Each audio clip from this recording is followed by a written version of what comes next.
প্রশ্ন হলো, রাজনৈতিক দলগুলোর নির্বাচন পূর্ব ইশতেহারের তোড়জোড় চলছে, কি ধরনের প্রতিশ্রুতি কামনা করেন একজন নাগরিক হিসেবে? বিভিন্ন রাজনৈতিক দলগুলো তাদের নির্বাচনী ইশতেহার প্রকাশের কাজ শুরু করে দিয়েছেন এবং নির্বাচন পূর্ব ইশতেহার প্রস্তুত এবং প্রকাশের এই সময়টাতে আমি দেশের একজন নাগরিক হিসাবে আশা করি যে দেশের মানুষের ধর্মীয় মূল্যবোধ, যেটাকে আজ অনেক বছর যাবৎ নানাভাবে চেপে রাখার চেষ্টা করা হয়েছে, এটাকে কোণঠাসা করে রাখার চেষ্টা করা হয়েছে, যার ফলে জাতি হিসাবে আমরা ক্ষতিগ্রস্ত হয়েছি। দুর্নীতিসহ নানা অনিয়ম আমাদের সমাজে জেঁকে বসেছে। অতএব রাষ্ট্রের প্রত্যেকটা স্তরে ধর্মীয় মূল্যবোধকে সর্বোচ্চ গুরুত্ব দেওয়ার ব্যাপারে প্রতিশ্রুতি রাজনৈতিক দলগুলো যেন দেন, সেটি আমি প্রত্যাশা করি। এবং সেই সাথে একটি রাষ্ট্র তার যে আইডিওলজিক্যাল দিকটা, সেটা স্পষ্ট হতে হয়, পরিষ্কার হতে হয়। এদেশের নাগরিকেরা যা চান সেটা কি রাজনীতিবিদরা করেন? সেটা কি দেশের তথাকথিত সুশীল সমাজ করেন, নাকি তারা কোনো কিছু আরোপ করতে চেষ্টা করেন? এই বিষয়টি পরিষ্কার হওয়া দরকার নির্বাচনী ইশতেহারের মাধ্যমে। জনগণ চান সেটি তারা পরিষ্কার করা দরকার, বা তাদের যা অবস্থান সেটা তারা ক্লিয়ার করা দরকার।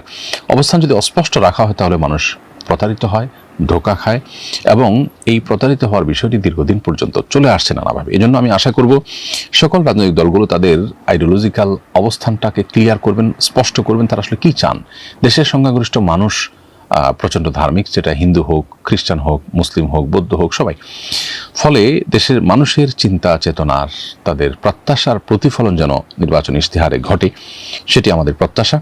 সেই সাথে আমাদের দেশে যত অনিয়ম আছে, যত দুর্নীতি আছে, বিশেষ করে দুর্নীতির বিরুদ্ধে এবং অপশাসনের বিরুদ্ধে জিরো টলারেন্সে যাওয়ার ব্যাপারে নির্বাচনী ইশতেহারে কথা আসা দরকার। আমাদের এই দেশটিতে আমরা জানি সবচেয়ে বড় সমস্যার জায়গা হলো এই জায়গাটা, অর্থাৎ দুর্নীতি, এটি আমাদেরকে পিছিয়ে রেখেছে।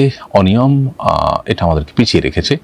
অপশাসন, আইনের বিচার না থাকা এবং আইনকে তার আপন গতিতে চলতে না দেওয়া, এটি আমাদের সবচেয়ে দুর্ভাগ্যজনক পিছিয়ে থাকার অন্যতম কারণ।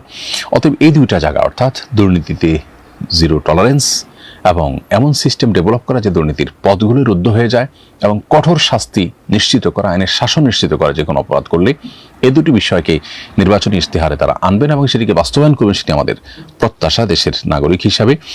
গরিব, অসহায় এবং যে সমস্ত আপনার প্রান্তিক জনগোষ্ঠী আছে, তাদের অধিকারগুলো যেন অত্যন্ত বলিষ্ঠভাবে আদায় করা হয় এবং সেগুলো যেন ইশতেহারে উঠে আসে এবং বাস্তবায়ন করা হয়। এগুলো যেন মুখরোচক কোনো বুলির মধ্যে শুধু সীমাবদ্ধ না থাকে, সেটি নিশ্চিত করতে হবে।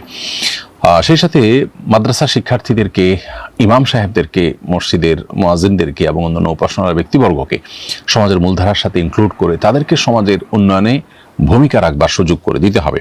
তা নাহলে একটা দেশ, একটা রাষ্ট্র কখনো এগিয়ে যেতে পারে না। মাদক, জুয়া, পর্নোগ্রাফি, যৌন অপরাধ এবং ডিজিটাল যে সমস্ত অপরাধ হয়ে থাকে, গুনাহ হয়ে থাকে, সেগুলোর পথ বন্ধ করতে হবে। পশ্চিমা যে আইডিওলজিকে, বিশেষ করে কৃষ্টি কালচারকে, পশ্চিমা যে সংস্কৃতিকে, সেটাকে আমদানি করবার যে একটা চেষ্টা চলছে, এটা বন্ধ করতে হবে এবং এটা বন্ধের পরে পরিষ্কার নির্বাচনী ইশতেহার থাকা উচিত বলে আমি মনে করি। আমি আশা করি, প্রত্যাশা করি যে রাজনৈতিক দলগুলো জনগণের প্রত্যাশা পূরণ করতে সার্থক হবেন, সক্ষম হবেন এবং মানুষকে নতুন করে আশা দেখাবেন। প্রত্যেকটা মানুষ কিন্তু দেশে অনেকখানি হতাশ রাজনৈতিক দলগুলোর আচার আচরণ, তাদের প্রতিশ্রুতি এবং বাস্তবায়নের ব্যাপারে।